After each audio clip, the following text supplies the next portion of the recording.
It's dead air, Russ. We can't. Catastrophic incident versus what? No, it's a scale, Russ. 1 to 10. Yeah, 1 being, but I don't think the scales make sense. 1 being no effect whatsoever. 10 being this derails the campaign. But then I'm going to go into the negatives because it's going to have a positive effect on the Trump campaign. You can't say it's no effect or bad effect. It's going to have a positive effect. Men like me, you're talking about people who are angry against the establishment and political correctness. This is a clear case of PC run amok. If it were 2 men, I have to go back to it again because repetition is a good tool to learn, I guess. Okay. So he said PC run amok, drink. If he says build a wall later, you know he's in a tank. This is why people like Donald Trump. What are you talking about? Catastrophic. How does this hurt the man? His campaign is catastrophic. I'm giving you the scale. That's all. But you started this. You tipped your hand and showed how biased you are. You're saying it has no effect or a bad effect. I'm saying it has a positive effect. I guarantee you this helps him. Guys like Ted Cruz are jumping on this. And I love Ted Cruz, but a lot of guys on the right, including a lot of talk radio hosts, which I'm shocked at. Mark Levin and a few others are totally going against Trump on this thing and going all in. And I would love to call Mark Levin one night and say, hey, if it was Rachel Maddow or whatever, the same question I posed to you, see what they would say. I'm sure they would spin it somehow, but they would be lying because this is clearly not a battery, Gene. We all know this, and this is actually going to help him. I'll tell you where Trump is going to be hurt, and this is probably his Achilles heel now. All this stuff about the wives, this is where I think Donald Trump has mishandled his campaign. Excellent segue. If anything, war on women and all that nonsensical stuff. Michelle Fields trying to make a name for herself.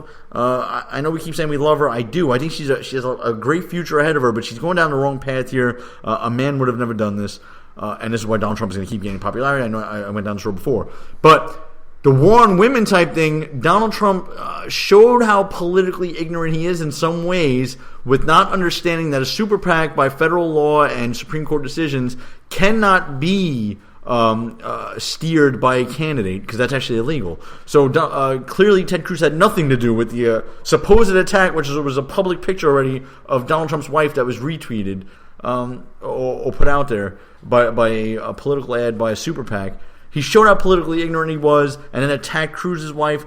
Big mistake. If anything's going to hurt Donald Trump, which I'm not even sure if this will, that would be it, not the Michelle Fields incident.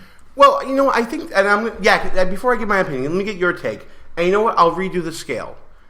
0 being positive effect for his campaign, 10 being catastrophic failure. You know something? And I don't know if you're going to like this answer, but I don't think there is really a scale because I think it really does. It's not dependent on what's happening now. I think it depends on how Cruz handles it, how Trump handles it in the next week or so. Then you can say, okay, this is going to have a negative effect on Wisconsin and the lower. Because first of all, I think Trump smart move. I mean, I even saw Trump supporters saying, oh, he should fire Corey Lewandowski, and Trump did not do that. Very impressive. And for a guy that thinks it's, I'm not saying it's a non-story, but it's close to it.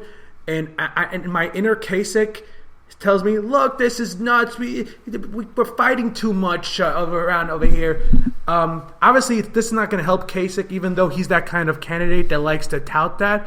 But I think the country, the party, really wants to get back to this. We're really sick and tired of the spouses getting involved in this race and Michelle Fields and Corey Lewandowski. I don't know. I think this has a devastating effect. A scale from 1 to 10, I think a 10, a devastating effect on the GOP. We got to move. Get out of the weeds. Get out of the swamps. Well, you know what? I'm actually going to agree with Russ on this. I don't think this particular issue is going to have much effect. But what is having an effect, and the polls are reflecting it, is this whole back and forth about Ted Cruz attacking his wife, and then the story in the National Enquirer coming out soon thereafter, and people are causally connecting that to Trump and his advisors like Roger Stone and all that. I'm not sure that even happened either, but perception is reality in politics, right? I think that Trump has seen his lead erode in many places, California being one of those places. Very important. I think that Trump did do a misstep when it came to bringing the wives into it, I don't think you bring the families into it.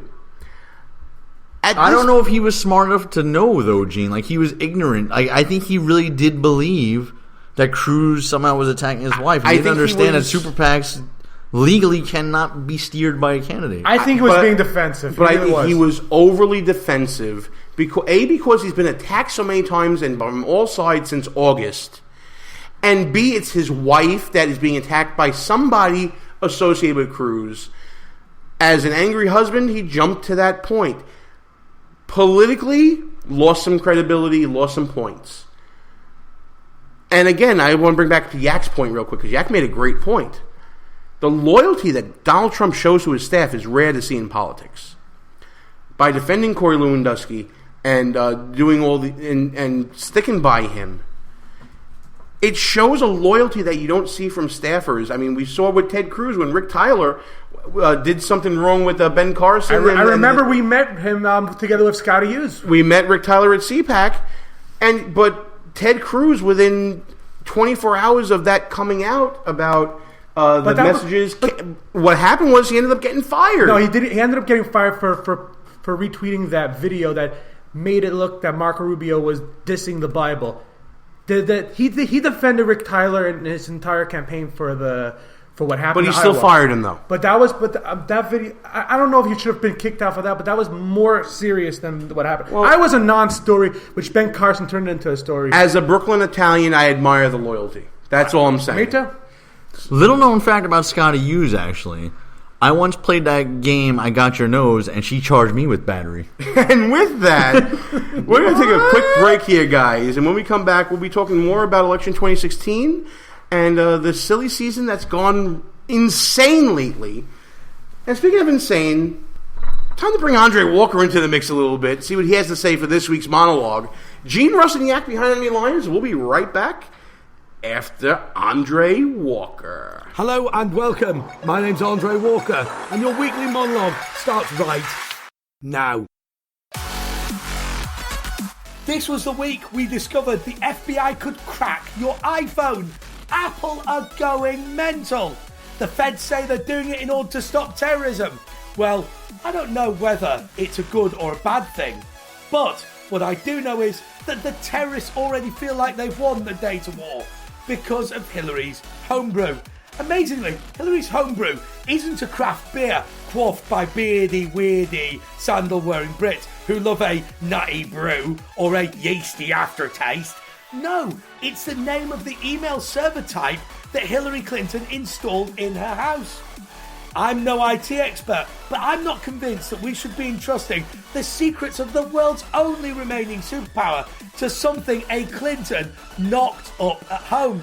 Bearing in mind that the last thing a Clinton knocked up at home was Monica Lewinsky. If you loved fat data, you'd love Monica. But then again, most of us don't love fat data or fat interns because they've both had too many chips. Fidel Castro attacked Barack Obama this week for daring to visit his country. Annoyingly, the attack was comment rather than physical violence. Come on, Fidel, you've had so many chances to stick a big fat Cuban where the sun don't shine. Where has your revolutionary bravery gone? Even Cruz and Rubio would have approved of a visit of Air Force One if they knew that Uncle Barry was not coming back when it flew the other way. Listen. The truth about the visit to Cuba is that an evil, faded, socialist dictator was too much of a coward to do anything meaningful to stand up for his country. And let me tell you something, Castro was just as bad. Now, changing the subject completely from crazed despots who have absolutely no grasp of democratic systems, let's talk about Donald Trump. Two things unrelated. New York's blonde bombshell won the Louisiana primary by 3.6%.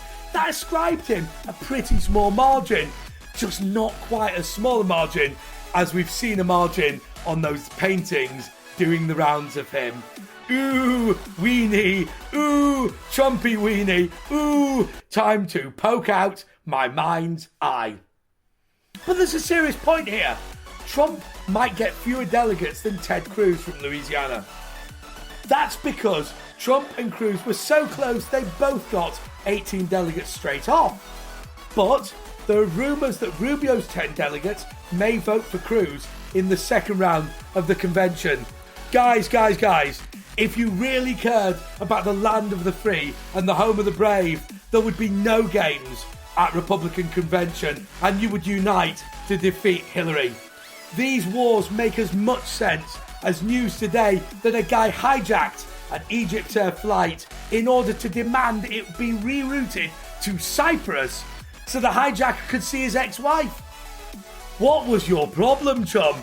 I know international calling rates are a bit of a bummer right now, but you cannot hold a passenger jet up in order to see some minging old trout that dumped you years ago. It's just not cool at all. And neither would be a convention battle. Neither of those are cool. That was the monologue, just enough time to award the Boston Patriots Award for Fail of the Year. It goes to British Prime Minister David Cameron, who has proposed a sugar tax. The last time the British government proposed a sugar tax was 1764, and it resulted in the loss of the United States of America. Guys, it worked last time. Why doesn't London just have another go? Until next week, goodbye. Check out Andre's column at townhall.com. Check him out on Twitter at AndreJPWalker. And read Andre's work here, Behind Enemy Lines. Now back to the show. Gene and Russ, back behind Enemy Lines. We want to thank Andre Walker from townhall.com, their UK lobby correspondent, for providing that monologue for us. Again, tremendous stuff coming from Andre Walker, Russ, and Yak. What do you think, Yak? Wow. I mean, I love Andrew Walker, but this was something. This was something new. Yeah, he's improving every time out. Obviously, he was always good from the get-go, but he's getting better. Speaking as a guy with perfect elocution, the accent's a bit much. But I can't stand that accent he got over there. Yeah, the accent over there has got to go. You know what I'm saying? Can't believe it. Yeah, but you know what? Funny as hell, as always, informative, and it leads us in actually to what I want to talk about next, and this whole idea of the hidden campaign going on, not to get delegates, but to keep delegates, and the lead up to what could be one of the most contentious conventions of our lifetime, Russ, coming up in Cleveland.